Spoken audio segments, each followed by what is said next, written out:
Tonight on CBC Vancouver News. I'm actually getting kind of nervous. Pressure mounting. What more can BC do to curb the fourth wave? Also, unable to start due to us not being able to obtain construction insurance. Denied for being too close to the flames. The frustration facing builders and new buyers trying to get home insurance. And I just don't think it's a timely thing to do during a pandemic. I don't think it was necessary. how calling an election during the pandemic could change the way British Columbians vote.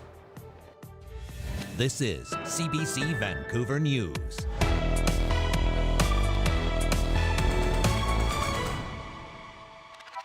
Good evening and thanks for joining us. As COVID cases keep rising in BC and with the start of school just over a week away, many are asking what's next. Susanna De Silva has our top story tonight and why one expert is saying it's wait and see at this point.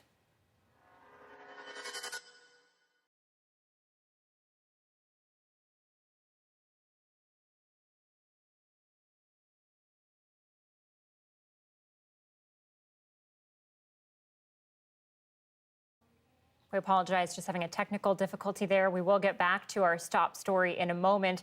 But first, it doesn't look like BC is getting out of the fourth wave anytime soon with how daily cases are trending. More than 1,800 people tested positive over the weekend. That averages out to more than 600 a day as the province's rolling average inches up further. Sadly, 7 more people have died. Though the number of people who received their first dose is growing as well, more than 17,000 people aged 12 and up got vaccinated for the first time in the last 3 days. 176 people are in hospital with 91 in intensive care. Both those numbers are up as well. Almost 86% of those hospitalized this week are not fully vaccinated. Anybody who works in a hospital knows how important keeping hospitals clean is to the health of patients and to the health of everybody. BC is trying to make good on the largest layoff of women in the province's history. Nearly 2 decades ago, thousands of housekeepers and food service workers were contracted out of the government sector to private companies. Now, more than 4,000 people will be brought back as health authority employees to local hospitals. The province says this repatriation is a step to ensuring better wages, job security, and working conditions. Well, many Canadian travelers are facing delays, flight cancellations, and long waits on the phone for customer service because of a staffing shortage at WestJet. When the pandemic hit, the airline laid off thousands of employees and is trying to hire them all back. Some BC customers report their flights being canceled on short notice and then scrambling to find a way home. Travelers have taken to social media in frustration after spending hours on hold trying to contact the airline. Meanwhile, the U.S. is urging American travelers to reconsider coming to Canada because of our increasing COVID numbers. The warning comes despite vaccine rates stateside being far lower than Canadian provinces.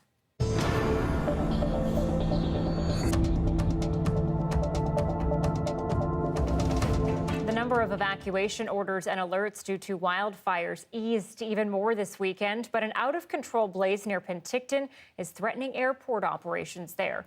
The Skaha Creek fire quickly grew in size overnight. It's now 212 hectares. No evacuation orders or alerts have been issued, but residents should expect smoky skies in and around Penticton over the next few days. Boaters are also reminded to stay clear of planes and helicopters pulling water from nearby lakes. One water skimmer was pulled from the lake and is being investigated. There are 233 active fires burning across BC. And home buyers and builders are frustrated, having a hard time getting home insurance because of the wildfires ripping through many parts of BC. As Brady Strachan reports, the delays are causing a backlog in an already hot housing market. And the issue there is that just there's not, how do you get around that? We don't really have enough room to get a full-size machine in there. Yeah. For Vernon builder Ranveer Nahal, business is booming. Everybody wants to get something in the ground right away. Nahal designs and builds luxury homes in the $2 to $4 million range. The problem this year is some of his projects have stalled because of wildfires burning in the interior. I would say this is probably the most impact that it's had since I've been in construction. Currently we've got a project in Twin Lakes that we're unable to start due to us not being able to obtain course of construction insurance. Nahal says insurance companies won't sell him a policy for the work site because of a fire burning in the area. It's one of 3 projects he's had to delay starting this summer because of wildfires. He says anywhere from 25 to 100 kilometers away from a fire is enough to stall insurance, depending on the broker. Substantially, it makes a big difference on the bottom line. Of course, as a builder, a cost-plus builder, everything that we get paid for is by work actually physically done on site. Apart from the financial strain, Nahal says when a project is delayed like this, he loses contractors as they go to work on other projects. A spokesperson with the Insurance Bureau of Canada says insurance policies are for unforeseen risk, whereas a wildfire that places an imminent threat on a property is not an unforeseeable risk. It's not just builders in the Okanagan experiencing this problem. It's one of the worst ones that, because of the amount of fires and the proximity to so many high populated areas. It doesn't matter if you're building on an acreage or in city, everybody was affected this year. Meanwhile, builders like Nahal are trying to line up contractors for the projects they can build as they wonder when they will be able to finally get a start on their building sites that are in limbo. Brady Strachan, CBC News, Kelowna. Meteorologist Johanna Wagstaffe is back this week and joins us now. And Joe, we've had some relief from the fires, but how are things looking going forward this week? That's right. Cooler temperatures and showers are overall helping the fire situation. We're not seeing the runs that we were seeing in the heat, and we're not seeing the new fire starts. But of course, as we've been talking about, these big fires are going to keep burning for weeks. We really need the snow to fall to put those out, which is why controlled burning is so important right now. I want to show you the big picture on the satellite and radar. There is an upper level low pressure system, so spinning high up in the atmosphere, just around the between Prince George and Jasper is the center of that low. But what it's doing is bringing down cooler air. It is bringing some lightning activity that we'll watch for in the Peace region, but it's also bringing showers. And as I take you to the latest fire danger rating map, you can see much of the province is now low to moderate. Still looking at some pockets where fire danger behavior is extreme, and through the Caribou region, down through the Okanagan, where we still have air quality statements in place because of that smoke, and the island. But generally, these cooler temperatures and showers really helping the overall situation. So this low is going to hop over the Rockies through the next 24 hours, but we've still got rain for the interior. And with that cooler temperatures, Anita, I just want to show you a quick snapshot of the forecast tomorrow. Temperatures are the coolest that we've seen in quite some time. In fact, dare I say, downright fall for parts of the interior. So that is good news to get a bit of a cool break. And I don't see any 30 degrees in the long range forecast. That also goes for us on the South Coast, but I'm not saying summer is over, though. I'm not saying that, but I've got something for everyone in the long range forecast coming up. I feel like you're looking very fall-like tonight, Johanna. First time I've got the jacket out. I know, didn't want to say anything. All right, thank you. A 35-year-old woman has been charged with 2 counts of arson over the blaze that destroyed St. George Coptic Church in Surrey. The first attempt to set fire was on July 14th of this year. The second attempt on July 19th brought down the house of worship on 108th Avenue. The church was home to more than 400 families of Egyptian Coptic descent. And firefighters in Burnaby battled an early morning blaze at a strip mall.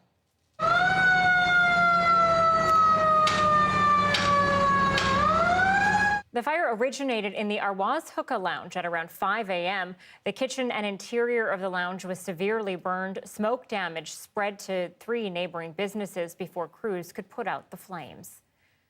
Police are still on scene tonight at a home in Port Alberni that was the scene of a homicide yesterday evening. One neighbor says he heard a loud bang and assumed someone had dropped something heavy. Then a distraught woman ran into the street calling for help. Police were called just after 6 p.m. on reports a man had been shot. Armed officers flooded the neighborhood soon after.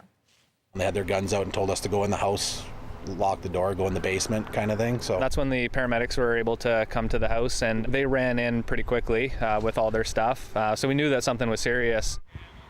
The victim died of his injuries. A suspect was arrested at the home without incident. The coroner service is doing its own investigation into what officers are calling an unexpected death. Police say the suspect and the victim knew each other and there is no risk to the public. Well, coyote attacks in Stanley Park are showing no signs of slowing after 3 more people were bitten over the weekend. A runner was bitten Friday morning near Lost Lagoon. That same day, a man was walking near the Lionsgate Bridge when he was bitten just after 9 a.m. And early this morning, a coyote clamped down on a man's leg near Second Beach. Conservation officers are once again trying to convince people to stay away from the park.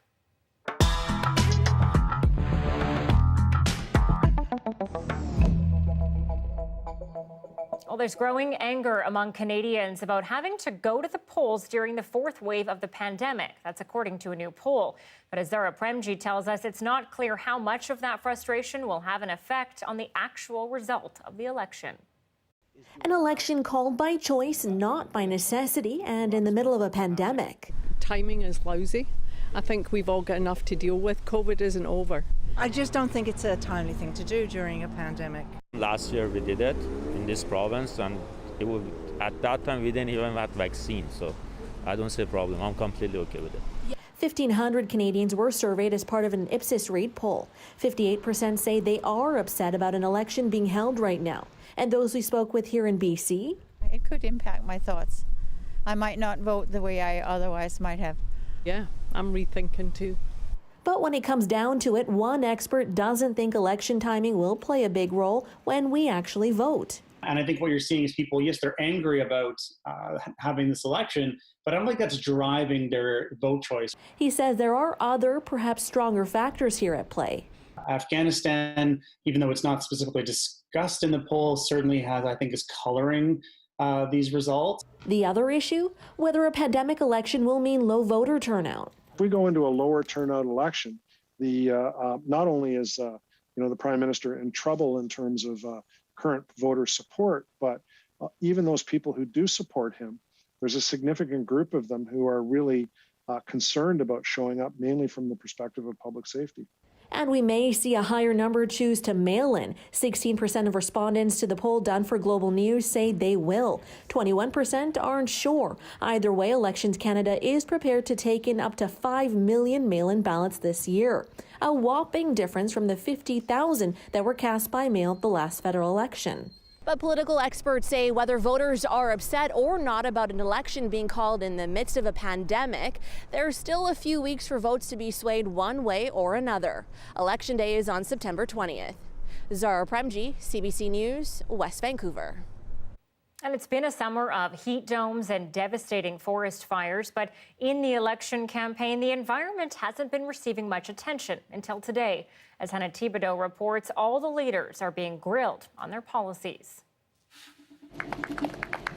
Liberal leader Justin Trudeau says his climate commitments will build on his past 6 years of environmental promises, while trying to portray Conservative leader Erin O'Toole as environmentally backwards, using a carbon copy of former leader Stephen Harper's policy. Canadians can know that choice of either actually going back to the Harper targets, going back to the Harper approach on the environment under Mr. O'Toole.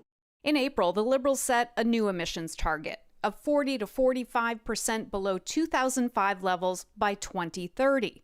O'Toole rejected it, instead saying he would go back to targets set by Harper at 30%, the commitment made under the 2015 Paris Agreement. We launched our platform on the environment in April. It has a price on carbon. It has an aggressive approach to meet our targets while also helping the economy get back on its feet. And Mr. Trudeau has never made a climate target. O'Toole was also asked about a conspiracy video posted by candidate Cheryl Gallant. How long do you think it'll take before the Trudeau Liberals start calling for a climate lockdown? Governments would limit private vehicle use, ban consumption of red meat, and impose extreme energy-saving measures. The video has now been taken down. All of our candidates are committed to our plan to get the country back to work and to lower emissions and meet our Paris targets. O'Toole said, if not, they won't be a part of a Conservative government. Gallant quickly put out this tweet saying, "I'm proud to run on Canada's recovery plan in its entirety. We've seen their track record. NDP leader Jagmeet Singh faced questions over his stance on the Trans Mountain Pipeline. Would he keep it or sell it? When it comes to decisions that governments have to make, you need to know the assets and know the information before you make a decision.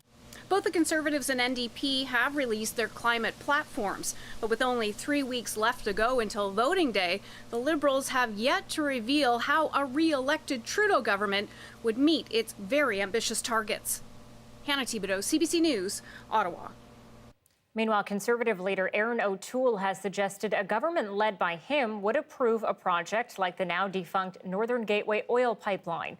O'Toole told Radio-Canada on Sunday that one of his priorities is getting more pipelines like Northern Gateway and Trans Mountain built. Northern Gateway would have carried oil from near Edmonton to an export terminal in Kitimat. The federal court overturned the Harper government's approval of the pipeline after finding Ottawa had not adequately consulted First Nations along its proposed route. The Trudeau government cancelled the project in 2016. The Heiltsuk Nation says the Conservatives' position denies their inherent rights and ignores the threats from climate change.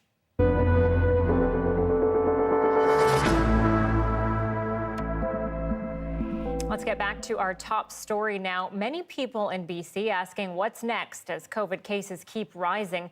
Susanna De Silva now on why one expert is saying it's wait and see at this point. Change is in the air. The weather has cooled, school is around the corner, masks are back, and what all that will mean for BC's COVID situation has some wondering. I saw the numbers going up higher now, so I'm getting a bit nervous. Actually kind of frustrated, to be honest. I'm comfortable. I got both my vaccine shots, so I don't know. It's kind of annoying to wear the mask again. Since July, active cases in blue, hospitalizations in yellow, and the 7-day rolling average in red have continued to go up. A slowdown in growth is still growth. We're still seeing exponential growth. I'm actually getting kind of nervous. I've been nervous for a while, but there's that feeling of real anxiety knowing that school is just around the corner. This family doctor says she's hearing from patients, especially those with young kids, worried about what next week will bring. Then there is the emotional blow that we aren't in the place many had hoped we would be. I think it's harder for people's psyches now than it was as we were gradually going through it, because the restrictions on us at the moment are not as bad as they were yet, but people feel like it's like, oh my God, we're back to the beginning of it all.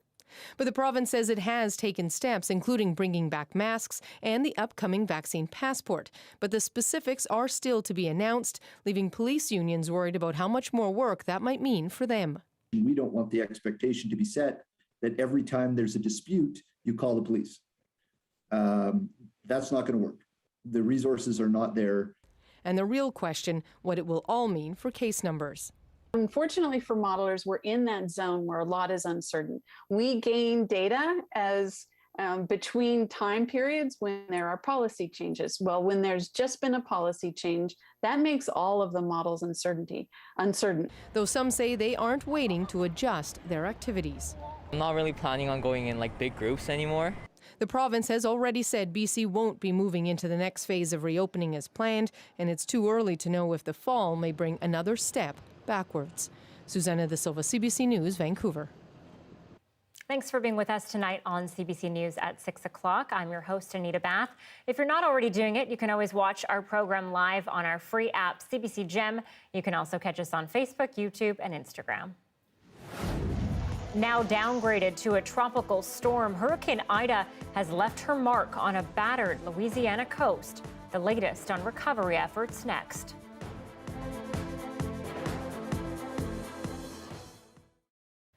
Thanks for staying with us during our commercial-free live stream. It's not unusual to come across some rare cars at PEI's Car Life Museum. The first car across the Confederation Bridge and Elvis's pink Cadillac are both on display in Bon Shaw. But as Travis Kingdon reports, a new car has joined the ranks, and it's a bit more unique. There's a good chance you've never seen one of these on the road before. While its wedge shape and gull wing doors might look familiar, people aren't sure. Some people think that it's a DeLorean when they see it. People just aren't sure. They're stopping in and taking a look at it. we've had it on display out here all summer, and people are asking a lot about it and what it is. It's not a DeLorean. This is a 1975 Bricklin SV1. It's got some interesting features: the pop-up headlamps, the hydraulic-powered gull-wing doors, and inside... So you'll notice that there's no cigarette lighter or no ashtray in the car. Yeah, that's weird for the 70s. When Malcolm Bricklin made the car, he believed that smoking was a distraction. Yeah. And he didn't want a cigarette lighter or an ashtray in his car. That's because this is a safety vehicle 1 with things like impact-absorbing bumpers, a welded roll cage inside to protect the driver. It was designed to make safety look good. If you've never heard of it, there's good reason. McKay says this is one of about 1,000 Bricklins still on the road today, and the brand has a maritime connection. Bricklins were made in New Brunswick for the American market. It was a deal between creator Malcolm Bricklin and then Premier Richard Hatfield. But only 3,000 Bricklins rolled off the line in St. John. In 1975, the company went belly up. As to how just one of 1,000 surviving cars got to PEI, well, the new owner is still working on tracing the history of this particular car, but for McKay, that's part of the fun. I have learned some things from people coming through the museum this summer that know the cars, and interestingly enough, people that know people or family that worked at the plant. McKay hopes people keep stopping by with stories of the car so he can learn a little more about it. But if you're hoping to make him an offer... Yeah, I'll never sell this car. Travis Kingdon, CBC News, Charlottetown.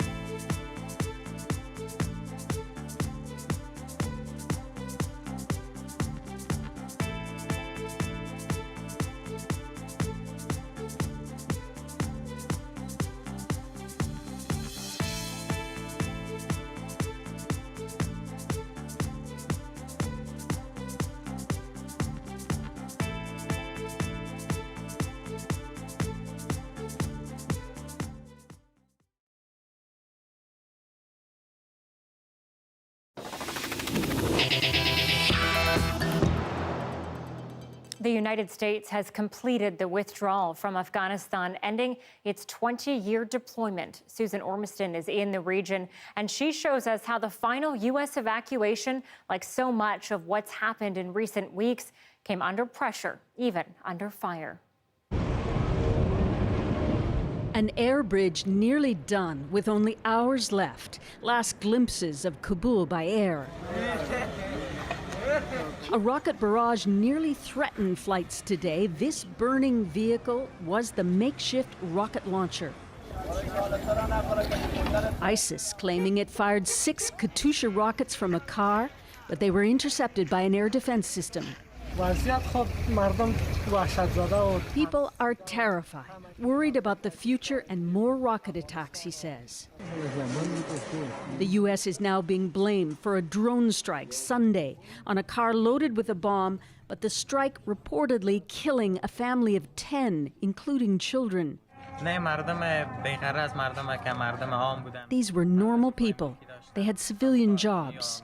We are aware of reports of civilian casualties, and we take these reports very seriously. As the Taliban cements its power, fears are propelling thousands of Afghans toward neighboring countries, like Pakistan.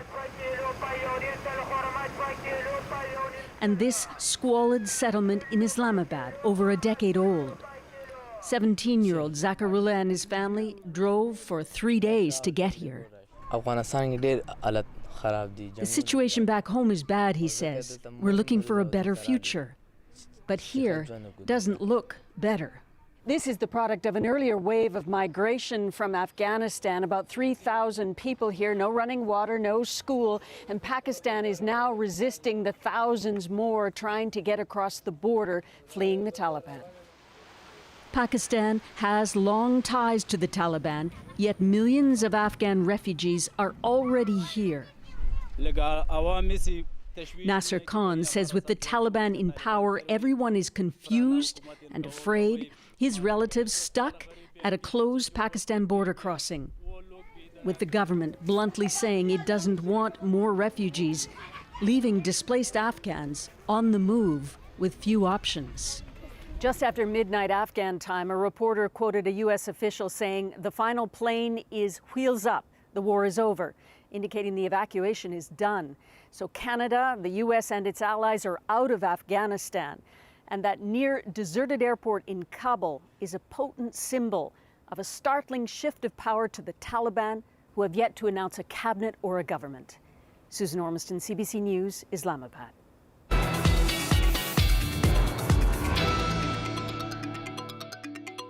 Homes along the Louisiana coast have been reduced to rubble by Hurricane Ida's path of destruction. Rescuers are searching high and low for those stranded among the debris. As Cameron McIntosh tells us, it could take weeks for the state to recover from the storm. As feared, Hurricane Ida didn't hold anything back, raising water up to 4 meters as 240-kilometer-an-hour winds tore at trees and buildings. Oh my God! That's the roof of a hospital, and that's part of the roof of that school. Hi, Aubrey. This is Tiffany Miller. I'm actually in the attic right now. Tiffany Miller, one of thousands stranded for hours, trying to escape the rising water by climbing up. We came in kind of quick, so the only thing that we could do was climb in the attic. Not far away, rescue crews spent today looking for others stranded, like Tomika Marshall. It progressively got worse till it was ankles, knees, almost chest level, so we just put the dogs on the counters, and then we climbed into the attic. No one has any cell phone service or anything. This man, just one of many people taking their own boats out to look for family and friends. Just hoping that they're safe and hoping we can get out there soon to them. You know, right now it's just a waiting game. They're not letting us out there right now. The storm cut a swath through Louisiana, hitting New Orleans head on, then overland into Mississippi, tearing up everything in its path. Power was cut to 1 million people. Authorities say it may take weeks to fully restore amid all this destruction. I think the damage is catastrophic. It's the worst that I've seen in the 20 years that I've been in the parish. Fortunately, unlike Hurricane Katrina 16 years ago, most of the levees held. Still, the damage is immense. Comparisons are being drawn between the sheer force of the storms. As predicted by the National Weather Service, this is one of the strongest storms to make landfall here in modern times. We need people to continue to shelter in place. Speaking from the White House, President Biden urged those stranded to be patient, promising the full resources of the government. We're going to stand with you and the people of the Gulf as long as it takes for you to recover. Today, an idea of what that will look like, with lineups for essentials, food, water, gas, even from stations that are themselves in ruins. Thanks, sir. Yes, sir. All under punishing heat, and with the ongoing threat of COVID, Ida will certainly bring its own recovery challenges. Cameron McIntosh, CBC News, Winnipeg. Let's bring in meteorologist Johanna Wagstaffe on this. Joe, Ida already doing so much damage. How much longer is this destruction expected to continue? Well, Anita, even though Ida is now tropical depression, winds only 55 kilometers per hour, still packing a big punch when it comes to extreme rainfall, and it's got a long track ahead of it.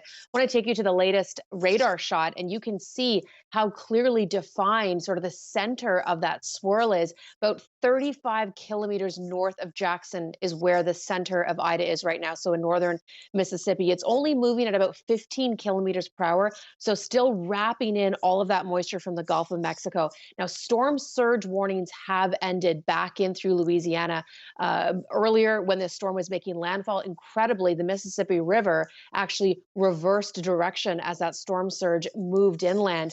We will see water levels begin to recede along the coast, but look at those flash flood warnings all the way up to the northeast after it made landfall as a Category 4 storm, rivaling Katrina, as we heard from Cameron. It took almost 16 hours to downgrade to a depression. And Anita, it is going to bring serious flooding all the way up the Ohio, Mississippi Valley and into the Northeast, where places like New York City dealing with very saturated soils from last week's tropical system. So a long track ahead of it, but Anita, at least we will see water levels begin to drop along the coast in the next 24 hours. Okay, thanks, Jo. You're welcome. It's a drug that's meant to deworm horses and has health officials urging people to stay away. Why the crisis has come to Canada next.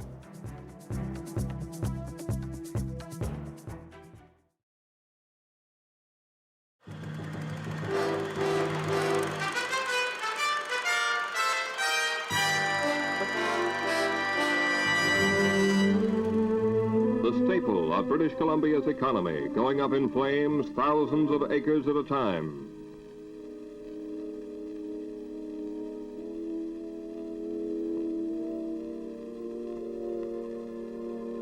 From the state of Washington to Alaska, millions of acres have been razed, and as yet, there's no sign of a let-up. The initial culprit was a scalding hot summer that began ahead of schedule. Light rain sporadically came and went. There were too few, and each was too small. By last week, almost 400 forest fires were burning. 40 new outbreaks were reported in a single day. Close to 3,000 men are currently fighting the fires.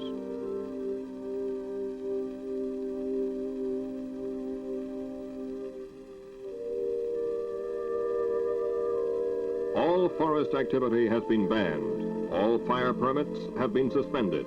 The fire hazard has been classified as explosive. In the Vancouver district alone, 8,000 loggers and 1,000 construction workers are jobless as a result of last week's forest closure.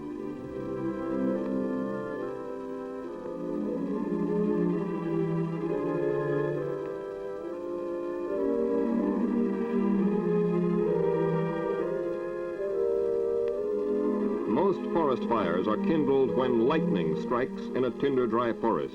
And BC, after prolonged heat waves, which in some parts of the interior hovered around 107 degrees, has plenty of tinder-dry forest this summer. And as long as there's one man-made forest fire, there's one forest fire too many.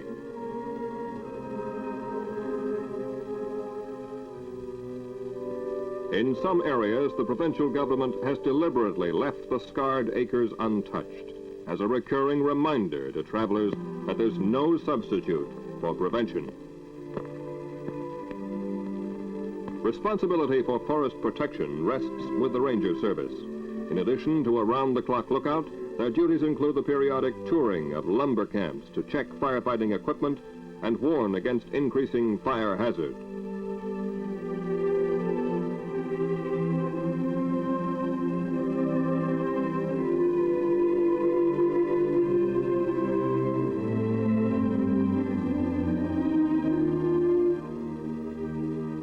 Forest area closed signs are put up only as a last resort when conditions are extreme. It means the workers are out and the travelers are not to enter. Some do ignore closures, even when the humidity is a rock-bottom 18% and the temperature a steady 102 degrees. The timber under such conditions couldn't be drier if it was put in an oven. To light a fire is to court disaster. The forest rangers, trained to prevent fires as well as to spot them, enforce the closure.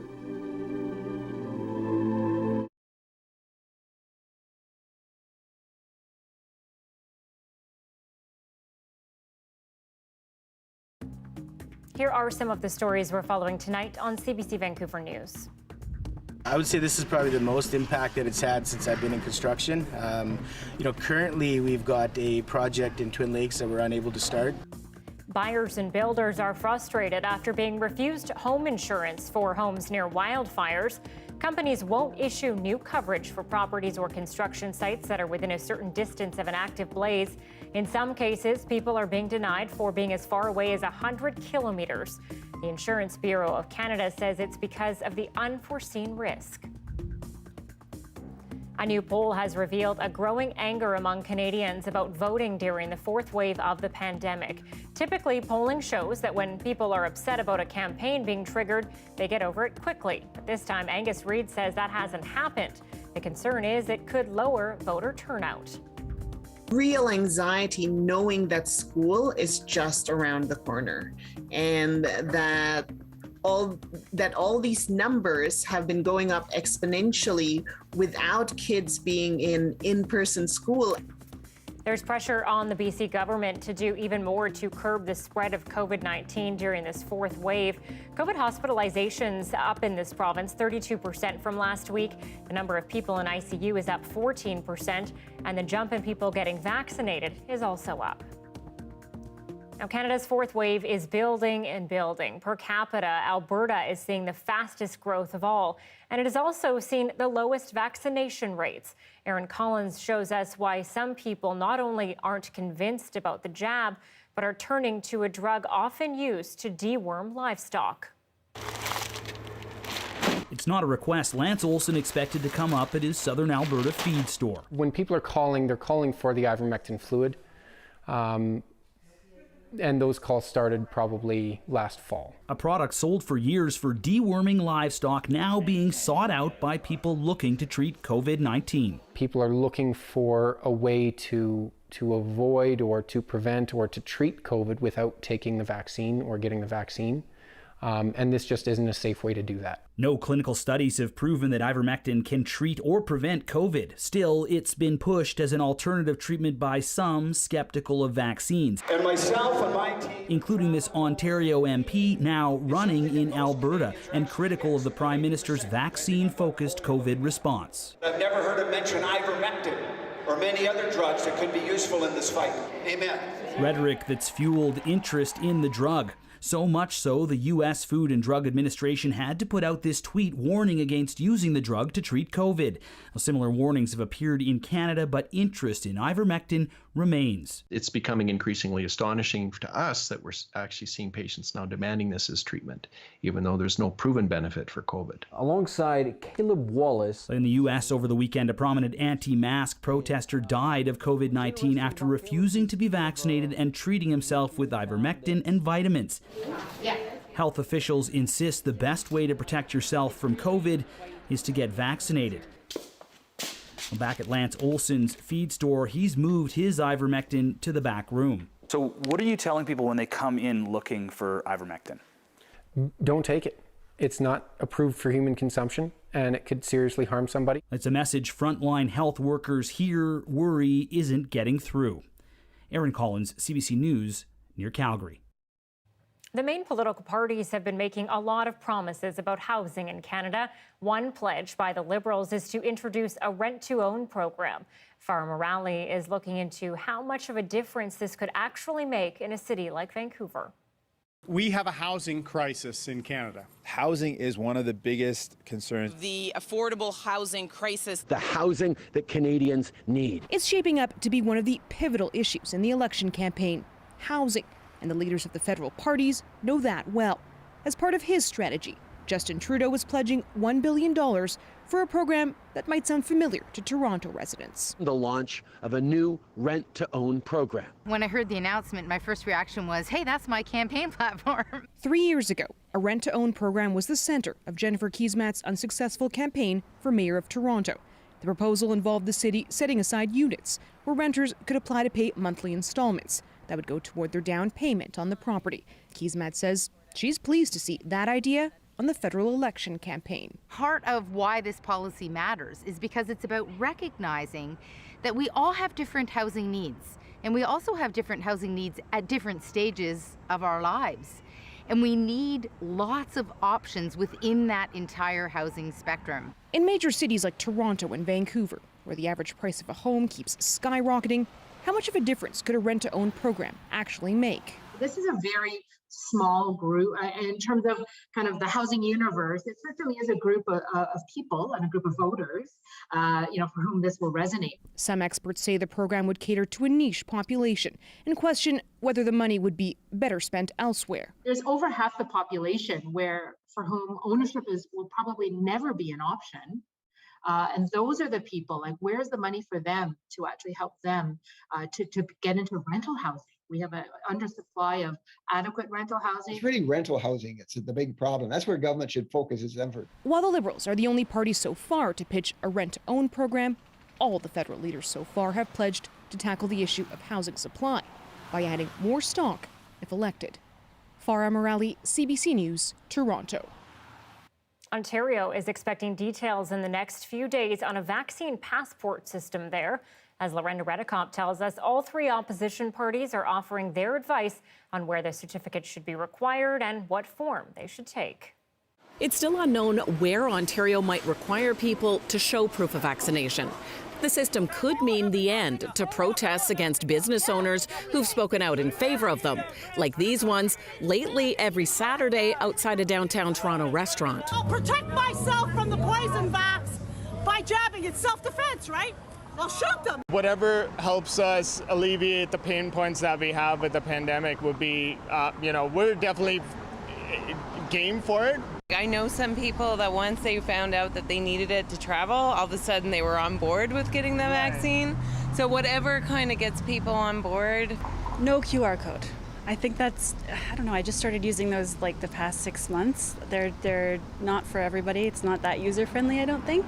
QR codes are generally the way these certificates are accessed. Today, Quebec confirmed it'll also bring in a paper version.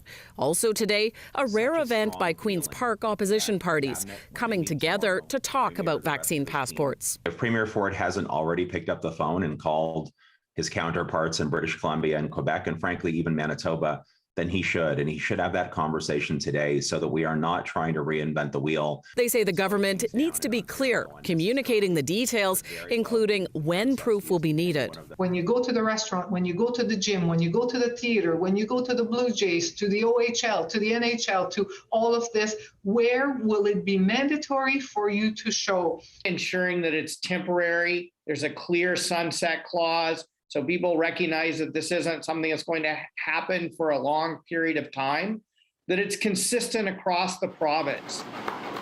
Many hotels and restaurants have struggled to stay in business and say they can't afford another lockdown.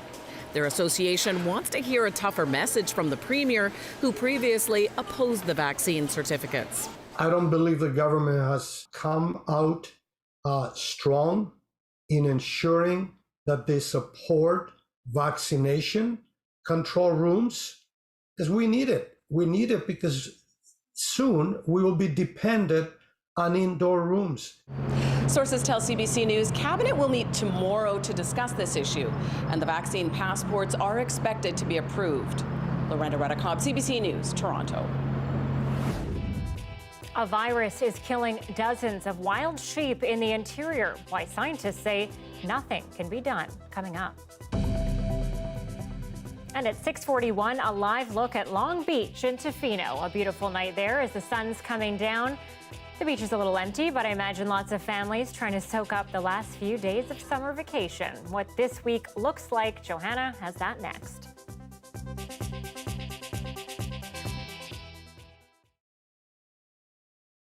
ما بجيب لك شيء كشيء مادي ما بجيب لك اياه بس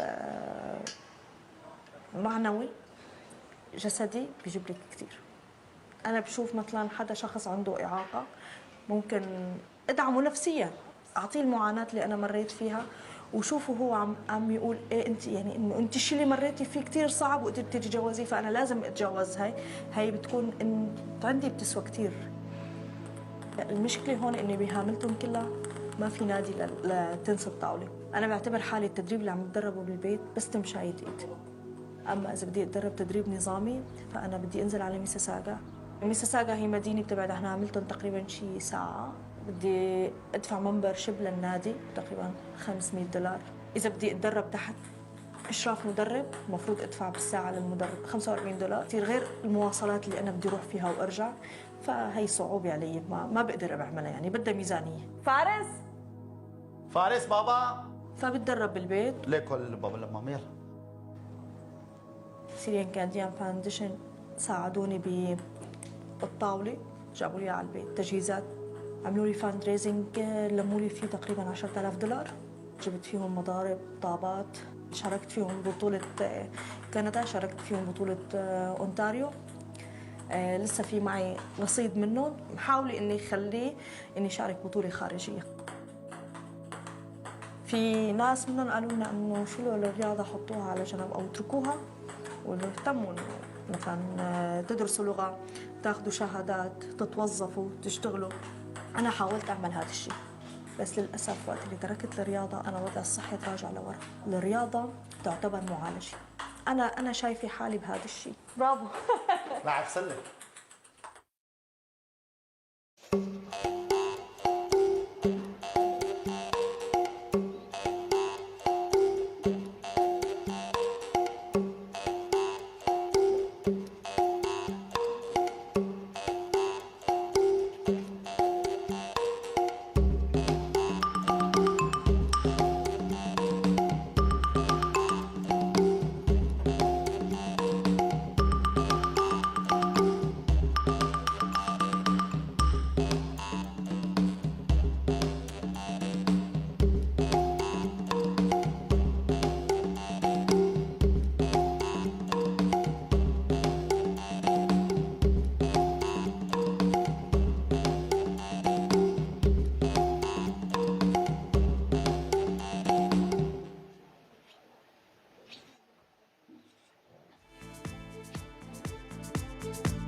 I'm Jeremy Rett, and we've met before. I started a journey in the first season of Pieces the Podcast where I only scratched the surface of what it means to be Indigenous. In the second season, we're expanding the conversation to include other Indigenous voices and their reality learning about identity.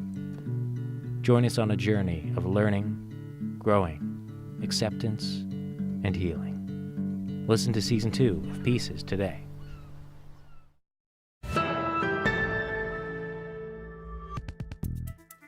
Dozens of bighorn sheep have died in southern BC because of a disease outbreak among a big herd. The viral infection is spreading among wild sheep in an area near the U.S. border. As Brady Strachan reports, scientists say there is nothing they can do to stop it. That potential mortality should be coming up. Yeah. It's not the kind of wild sheep chase these researchers want to be doing. They're searching for California bighorn sheep using equipment that tracks radio collars on the animals. The individual with the collar is most likely towards the highway. Their readings indicate 9 to 12 collared sheep in the region are no longer moving, and that usually means the animals have died. So we're looking in like the 60 to 80% mortality rate from a potential population of 230 to 250 individuals. So it's a mass mortality event really is what's occurring here. California bighorn sheep are one of 4 species of wild sheep in BC. The animals are susceptible to infections which have decimated herds. The disease that is killing sheep here is called blue tongue. It's a viral infection transmitted by small flying midges that's not often seen on this side of the border. Biologists believe seasonal wind patterns move infected insects from areas endemic in the U.S. up here into southern British Columbia. Outbreaks continue until the first frost in the fall, which kills off the midges infected with the disease. Biologists say record-breaking temperatures and a lack of rain this year are also a factor. With few water sources, sheep congregate in groups, increasing opportunities for the disease to spread. This disease, as it currently stands, is exacerbated by this drought period and is going to be more frequently due to human-caused climate change. So there's another mortality. Many of the deceased animals have ended up near a wildlife fence. It's grim work for researchers as they come across carcass after carcass across the landscape. This amount of loss this quickly is devastating. I don't really have any other words for that.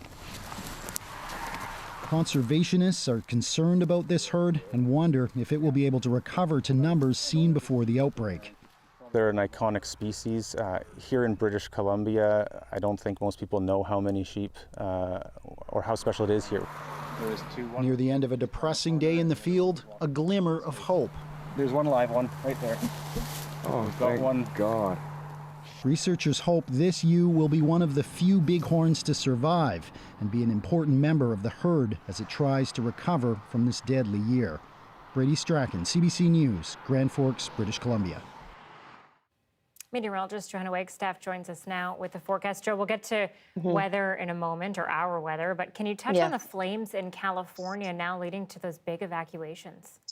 Yeah, Anita, rapidly developing situation. I want to take you to pictures from the Caldor fire in Northern California. This is one of their biggest fires. It's been burning for several weeks. Last night, it made a huge run. And what you were looking at are snowmaking machines trying to battle that fire in the community of South Lake Tahoe. So some surreal images as you can see resorts try and use their snowmakers to put out those flames. The Caldor fire is over 177,000 acres, almost 100,000 acres bigger than our White Rock Lake fire. And last night it raced towards South Lake Tahoe, a community of 20,000 permanent residents.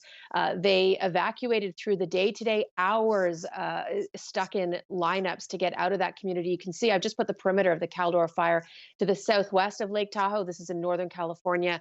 Just on that border, you can see Reno just north of the lake. So very much a rapidly developing situation. It's been interesting as I show you the red flag warnings. Winds have really pushed the flames, something we've seen on our side of the border as well this summer. We are seeing fires burning higher and higher up mountains. In fact, we talked about a study earlier this summer proving that. But the Dixie Fire, also in Northern California, that was the first fire this summer to actually cross over the top of the Sierra Mountains. So definitely something we're watching as we see our fires burn higher up in the mountains as well. Bringing us back to our fire story, we do still have that air quality statement in effect for the Okanagan. Smoke could be an issue, especially with those controlled burns over the next couple of days. But we are getting some precip. Let's take you through the accumulated forecast. You can almost see that twirling motion thanks to that low that crosses the border. Heavier on the east side of the border, but you can see we're still getting pockets of 10 to 20 millimeters over the next 24 hours. And temperatures will stay on the cool side, just getting you through the second half of the week, barely touching the 20-degree mark. We're going to warm up a little bit Thursday into Friday, but not hitting the 30-degree mark. We'll get close, but it's amazing what a difference that does for fire weather. We've got some showers in our forecast again tomorrow morning, thanks to that low. Temperatures still cool for one more day. I'm not going to use the word autumn yet, but definitely below seasonal. Wednesday and Thursday and Friday. Taste of summer, this season that is, and then Saturday looking pretty good. But Anita, I'm watching for some bigger rain on Sunday. I'll keep us posted. And until then, enjoy the fall summer week. I'll get my fire ready, my indoor fire, propane fire. Yes, it's it's woolly socks time. I don't blame you. I just ordered a pair actually. All right, thanks, Joe. You're welcome. The Tokyo Paralympics wrapped up the 6th day of competition, and Canada has now won a dozen medals. CBC's Devin Heroux has the latest on how our athletes are performing and what's next. Halfway through the Tokyo 2020 Paralympics, the competition's starting to intensify. No doubt another medal for Canada here today. That brings the tally to 12. Another medal coming at the Tokyo Aquatic Center. It's been a magical venue for the Canadians throughout the course of the Olympics and Paralympics. 11 medals won. The latest medalist, an 18-year-old swimmer from Moncton, New Brunswick, Danielle Doris, in her second game, swimming to silver in the S7 100-meter backstroke event. She touched the wall first at the turn, held on for second. Like I said, her second games 5 years ago, she made her debut in Rio at the age of 13 on the podium here tonight. Some mixed results in the team sports. The goalball team, the women's goalball team, eliminated from competition after a 4-2 loss to China. The men's wheelchair basketball team, a massive victory over Colombia to start the day. It means they're into the quarterfinals, moving on at the tournament. And mark this one on your calendar. The Canadian women's wheelchair basketball team with a rivalry game against the United States. It goes 11:30 p.m. Eastern Time back home in Canada. 6 more days of competition here at the Paralympics. Devin Haru for CBC Sports in Tokyo. It's a communication system from another era, unraveling the mystery of the Halifax's port's flag system next.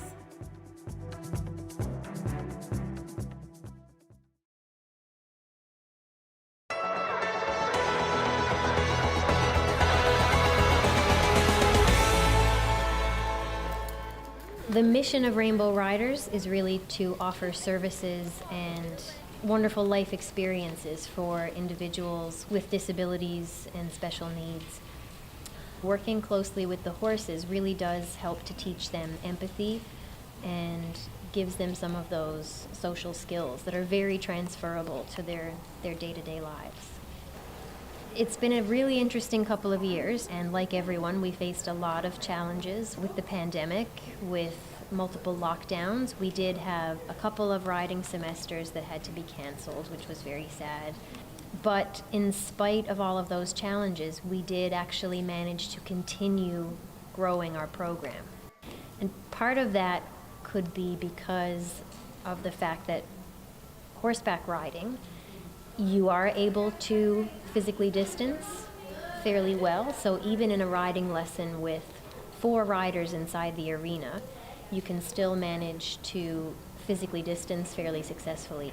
This past spring, we had a record 75 or 76 participants registered, and then this summer, we actually passed 100. I think the final number was somewhere around 103, 104 participants, which is completely wild, and that's due to the hard work of all of our incredible volunteers and our wonderful staff, full and part-time staff that we have, and our program director, Erin O'Reilly, who has worked really, really hard to make sure that we can keep going. We hear lots of wonderful stories from parents and participants about the confidence that riding gives them, about the sense of pride that they feel, and also there's little success stories that we hear about all the time. We have several riders, for example, who come to the barn in a wheelchair, and they tell us that their horse gives them legs, which is pretty magical, pretty fantastic. The future's looking bright right now. Even during the pandemic, we've started several brand new programs, school groups, pony pals for younger equestrians, and we're just looking forward to offering our services to as many people as we possibly can, and also getting more of our instructors certified so that we're able to teach more and more people. That's been a big goal for us as well.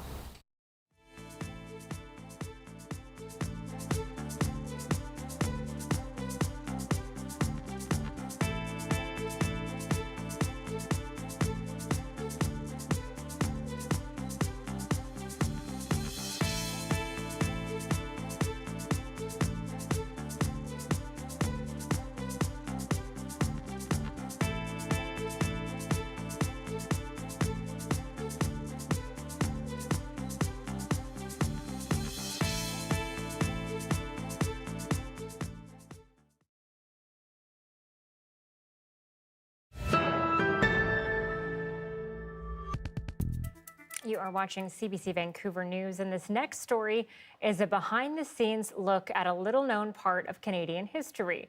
The CBC's Brett Ruskin was granted special access to a centuries-old communication system in Halifax, hiding in plain sight.